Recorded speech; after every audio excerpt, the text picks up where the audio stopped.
Hello everyone, and welcome to the Dice Commando YouTube channel. I'm Andrew, with you here as always. This is the Commando Cast, a video cast about all things Star Wars Destiny. This video and others like this one are possible thanks to viewers like you. Please show your support with a like and subscribe, and be sure to hit the bell notification icon so you don't miss any new videos. If you want to get involved with the channel, consider becoming a channel member. There are many benefits to channel membership, including access to our Discord, exclusive deck tech and strategy videos, and the opportunity to help create channel content.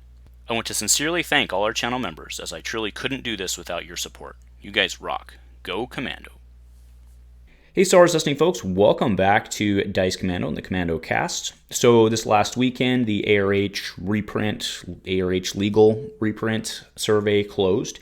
Agents of Zion threw the data out like early Sunday, and I had a chance last night to kind of process and parse it and kind of summarize the data. So that's what I wanted to do today, was summarize the results of the survey, talk about what that might actually mean, because remember, they're using the survey to guide them. They're not just using the survey, right, which is completely reasonable. So today we're summarizing the data and kind of going through it and talking about what it might mean.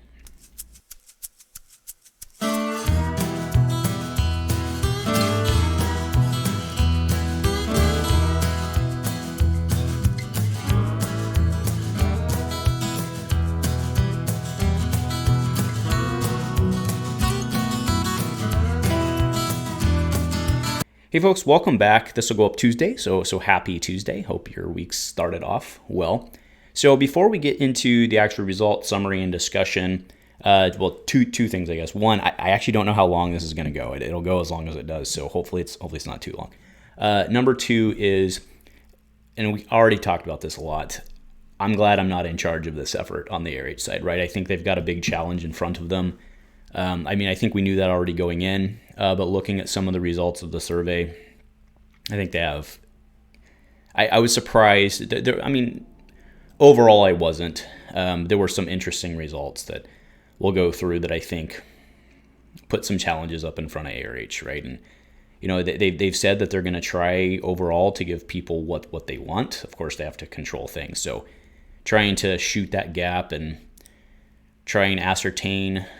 They have data, right? And you can try and gather what you can from that. But there was some interesting things, and I do wonder if maybe there was a little funky stuff going on with people voting multiple times or something like that. But anyway, let's just get into it. And so first off, this is just a snapshot of the file that AOZ posted on Sunday morning.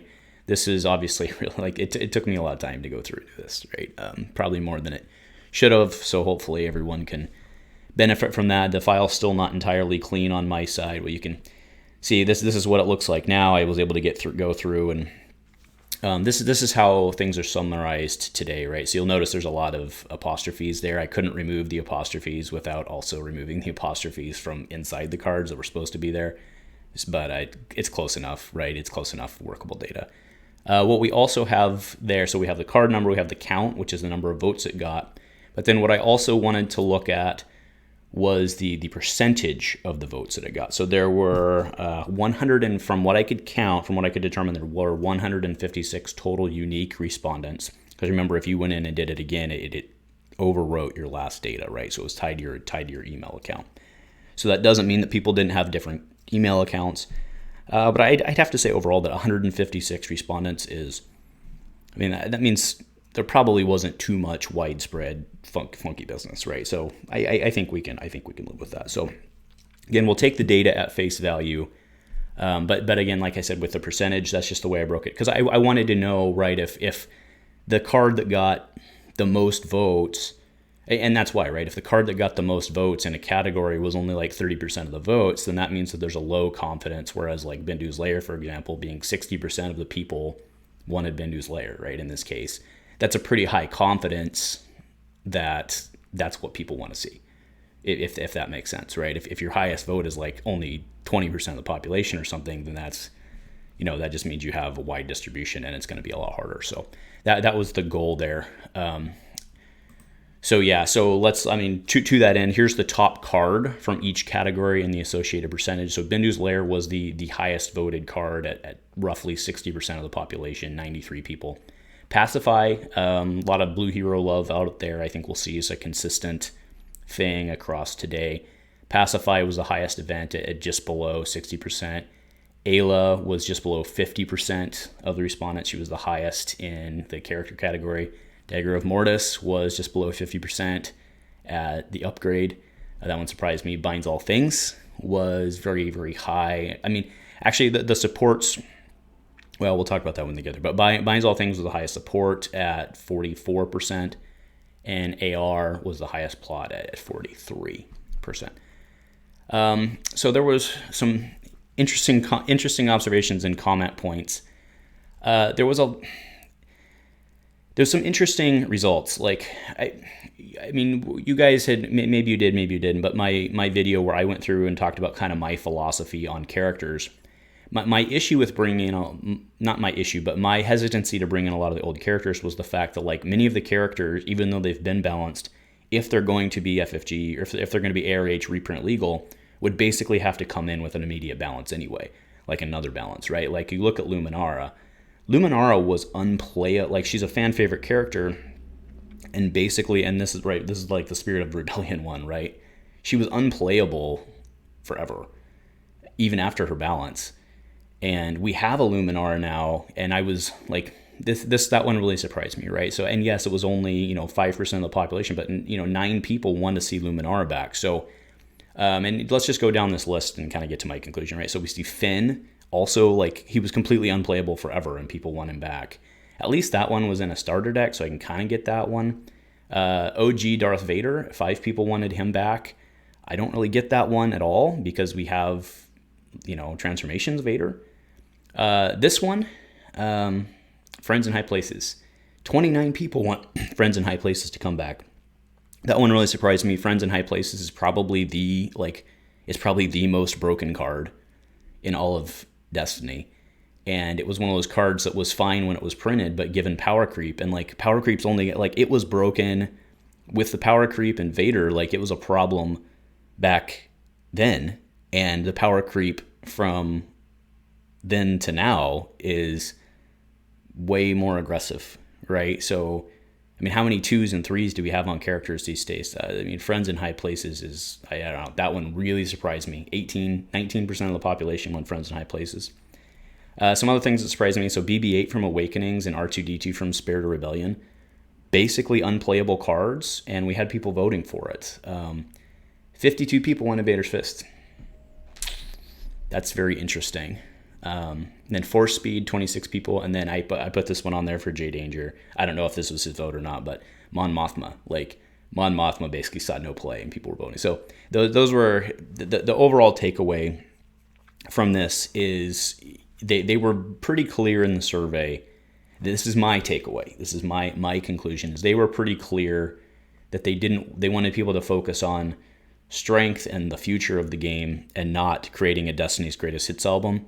And looking through a lot of the results, I think that a fair amount of the population voted based on nostalgia and wanting to create, right? I wonder how many people came in and filled out this survey based on voting on the cards that they had, that they could keep playing.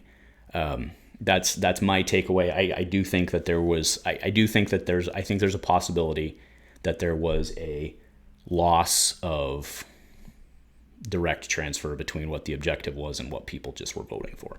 So I do think that probably convoluted some of the results. However, aside from a couple of these, they're really low on the spectrum. So it will probably come out in the chaff, right? But the Friends in High Places and Vader's Fist thing really surprised me. Yeah. So, all right, let's go into battlefields first. So what I did is on all of these, as we go through them, I highlight, because when you were going through the survey, they said choose 7, choose 15, choose 20. So what I did is I highlighted blue those top numbers, right? So in this case, battlefields, they said you could choose 7. So I highlighted the top 7. Then I included, in all of these cases, I included some below to just kind of point out where everything else fell that was relatively in that close range. So Bendu's, we already talked about, Bendu's was the highest demanded card across the whole survey. Emperor's Throne Room, Obi-Wan's Hut. Weapons Factory Alpha, right? You see a big drop there from, the high 60s, the 50s into the 30s. Weapons Factory Alpha is something that concerns me.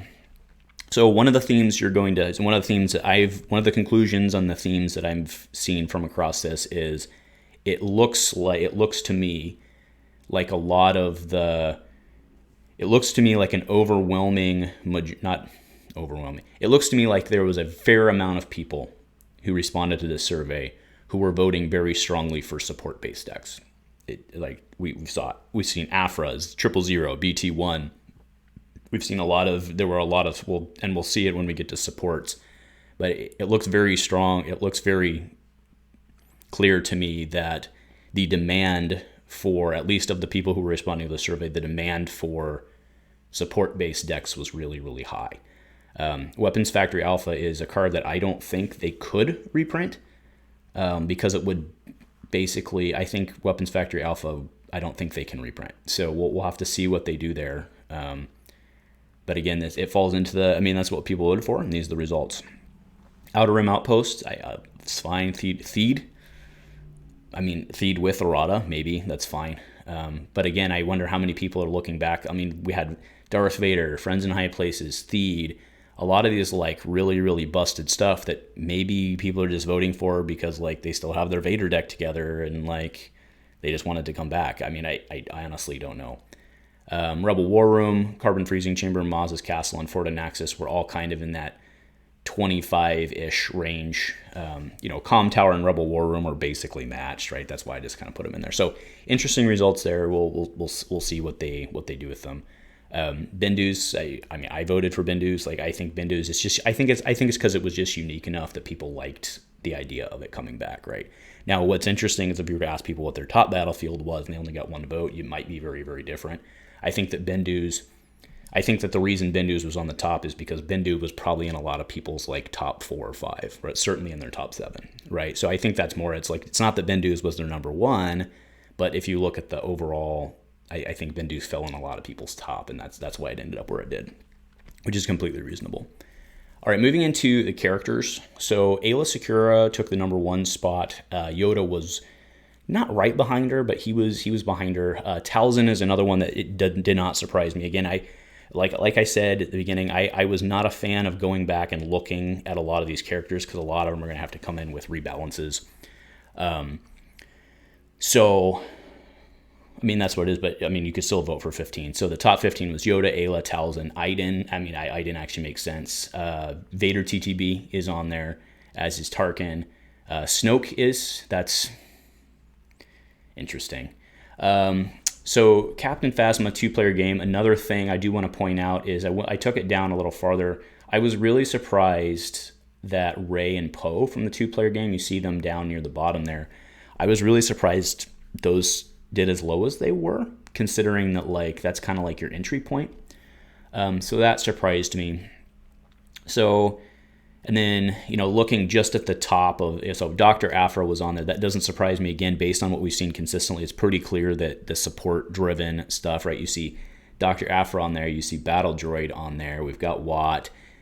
When we get to the supports, it'll become pretty clear that there was at least a subgroup who was very, very clearly pushing for a certain objective here. We had, the Vader TTB, Vader's Fist thing is very clearly being pushed for, and the Aphra wide ping support is very clearly being pushed for. That's why I say, I wonder if there wasn't some coordination effort or whatever, but, votes are votes. Cassian Andor was just out of the bubble, beat out by Lando ATG, which is interesting because Lando ATG never really saw, he was a kind of a favorite character that never really saw a bunch of success. But Cassian's on there. Is she on here or not? ATG Jin was high enough. I think she just didn't make the cut here. So, and then we have Beckett on there as well, which makes a lot of sense with Iden as well. So, and I think those would be fun decks to come back. So anyway, those are your top. The Snoke thing's interesting. Vader TTB, I could go either way on that as long as the support's different. But again, combining the Vader TTB data with the Friends in High Places and the Vader's Fist votes, I think it's pretty clear the people were driving specifically for that deck to come back. It's a pretty logical conclusion to make, just based on the data alone. All right, moving into upgrades. So top was Dagger Mortis, then Shoto. And then if you look at the top, it's a blue fest, right? So Dagger, Shoto, X8. I know a lot of people love that. Ancient, Heirloom, Vader's lightsaber, and so on. And then Force Illusion actually made it in the top, right? It made it's number 15 of 15. Oh, wait, no. Upgrades was choose 20. So it was number 20 of 20 was Force Illusion.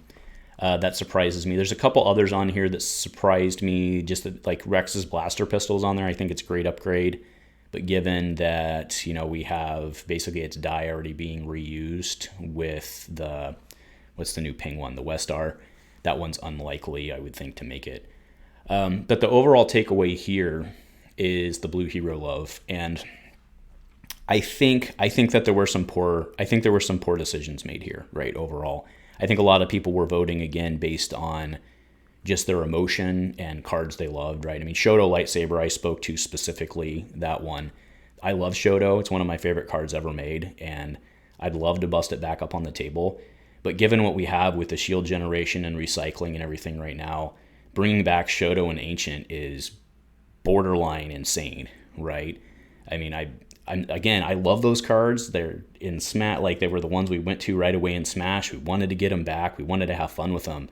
But in today's meta, no way, guys. Like I get it. You want to see it. You want your favorite cards in, but we have to anyway. We'll see what the ARH guys do with it. It's their decision.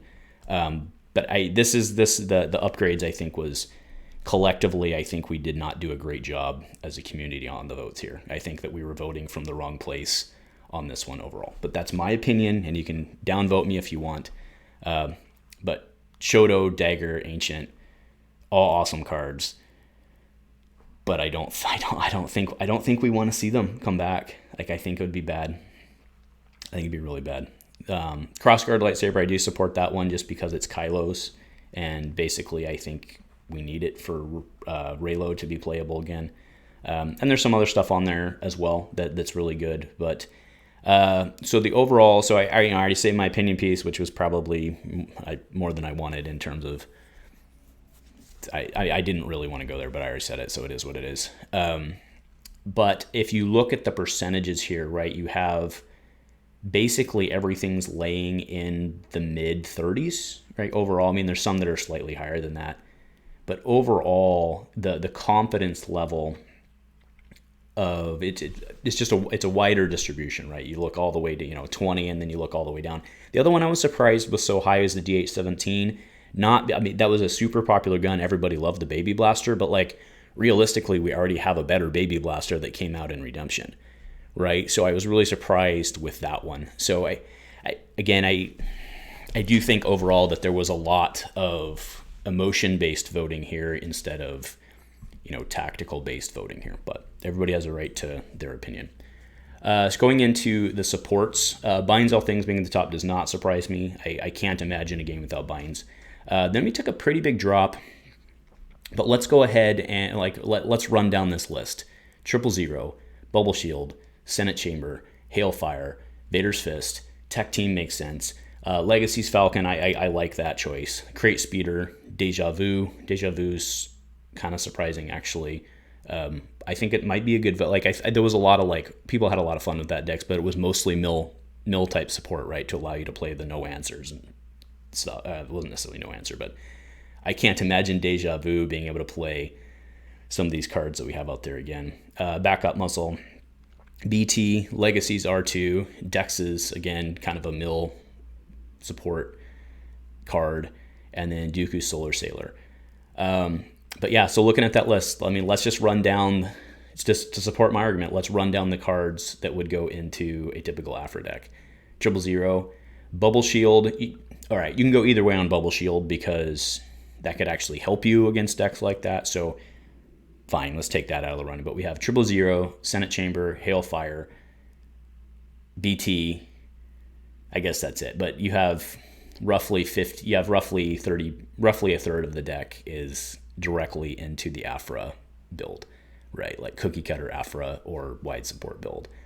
So I mean, and obviously in the supports list, you're going to be heavier for the support-based love. Like I get that, right? So that's a correlation that very clearly gets drawn here, and I'm completely fine with that.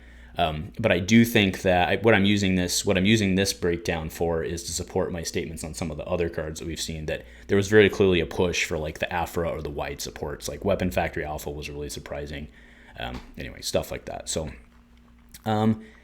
nothing else really popped up as being surprising. I was a little surprised to see Y-Wing so low on the list. I know a lot of people liked that one. And when I'm drawing the correlation just from like people voting from like an emotion standpoint, I'm just surprised to see it as low as it was on the list. But I guess there's more of a villain support love here than there is a hero support love, which is probably what's keeping out. Sorry, I got to keep both computers on in order to do this here. All right, because that's where my data is coming from. All right. Last is the plots. So Armored Reinforcement at 43%. Double Down and Solidarity at 32%. I actually included, so it was choose 3 here, which was a little hard on the plots, I think. But interestingly enough, the core, like there's not too much sitting in there. Like most of the plots are basically like not very many votes. And then just look at the counts and how fast they drop off, right? It's like dropping off a cliff. It's like, the 60s and the 50s, 40s, and then you basically just go, right? So Double Down does not surprise me at all. There was a lot of fun. Like it was never broken. It never really made it anywhere, but a lot of people had a lot of fun crafting with that one. So that one doesn't surprise me at all. Built to Last being up there makes sense. Bitter Rivalry makes sense as well. I think this one's, I don't think there's really any surprises here, actually. Except that I am surprised, like Stolen Intel's like probably the worst plot ever made. There was only one vote, but like I'm surprised somebody burned a vote on Stolen Intel. I guess that's just like what surprised me. So is there anything else that really surprises me here? I don't think so. This one looks pretty solid, and hopefully they go more than just 3, right? Because I think that I think if you really put this into range, like you could probably make your cut probably somewhere around Retribution, like maybe the top 6 or 7. I mean, it's tough to make a decision between 25% and 21%, I grant you. But the cliff after that's pretty clear. But again, we'll see the exact choices that they make and how it fits in. So now events. So events there's a lot because you could choose 40. So what I've done, I actually put them side by side here just to make it easier to view. I don't think there's really any huge surprises here. Pacify and Beguile. Pacify, look at the top, right? Pacify, Beguile, Motive, Entangle, Bait and Switch. It's good stuff. Even Overconfidence, right? Overconfidence is lower on the list, but it's still 42%, right? So if you look, I think overall, if you look at the top 40, or I should say, you could have 40, but like if you look overall, like the top 20, which is mostly on the left column, like the confidence level is pretty high, I think, overall in agreement. Because if you compare this category to a lot of you, which is surprising, right? So think about it, right? There are more events than anything else, right? It's why you get to choose more. But there's a wider range of events than anything else. But I think in this category overall, the confidence level of the choices is higher overall, which means that you actually have more community agreement, right? Within reason, you have more collective community agreement overall on some of these, right? I mean, you have 5, 6 in their 50% or more, and we didn't see percentage base of the list. We didn't really see that in very many other categories. So that's one really cool thing I think about this is that despite the fact that there's so many events, but everybody seemed to, within a certain degree, at least the agreement, I think, on the events was actually higher when it would have been, in theory, more challenging to not be. So that's a really interesting observation. And maybe it means that, we've seen a lot of bad events over the years, right? And we've seen a lot of events that are kind of OP over the years, too. But Pacify, I don't think it's one of them. And I think it's really cool to have out there. Beguile, we'll have to see what they choose to do with Beguile, because there's a lot of blue. There's a lot of 2-drop removal cards out there, and it's like, now could you imagine you can play Headstrong, Power of the Tribe, and Beguile? And there's other 2-drop blue board modifiers, whatever you want to call them. Entangle is in there as well, right? Like you can play Entangle and power and Headstrong. Oof, I don't know. So they've got a challenge in front of them. So we don't need to go through it fully. I mean, you can press the pause button and look at the data all you want and make your own conclusions. So I guess that's pretty much how. What do you do on time? Oh, not too bad. So yeah, that was it. I didn't intentionally make any mistakes in rolling it up, but it's possible that I parsed something incorrectly or something somewhere, which would have led to, but I wouldn't have gotten the counts off, right? So anyway, that's just kind of my take. Like I said, the overall conclusion is I think that by and large, I think it was a successful thing. I think that some of the results indicated that, yeah, I do think that overall it's probably safe to say overall that we kind of collectively missed the mark on not having this be a Destiny's Greatest Hits album, right? To quote the ARH guys, I do think that's a reasonable statement. I think we can see from the data there's a fair amount of, well, and it's my opinion. It is my opinion, right? Some of the cards that people want to see are cards that I think would not necessarily be great for long-term balance. And maybe that's the disagreement, right? It's like maybe they would be great for long-term balance, but they're not great considering the ARH card pool that we have now, right?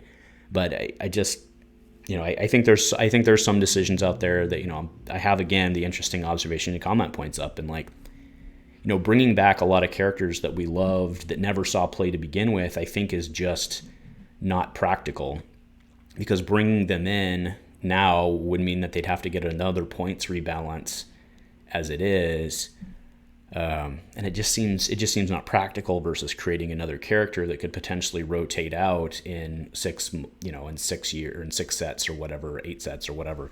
The point is, they could bring in a new character that does basically the same thing, redesign it, have it actually in balance with what's there, and then it could actually rotate out and let us bring in another character, and then not be hamstrung to, the old limits.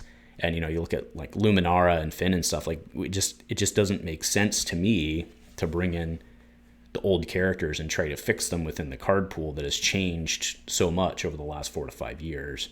It just makes sense to bring in something new. But if people want to see their characters, I get it. I get it. People want to see their characters and they want to use their dice. It just doesn't, like the Darth Vader Awakenings thing too, like just doesn't make sense to me with the fact that, you have the transformation guy that uses the same dice.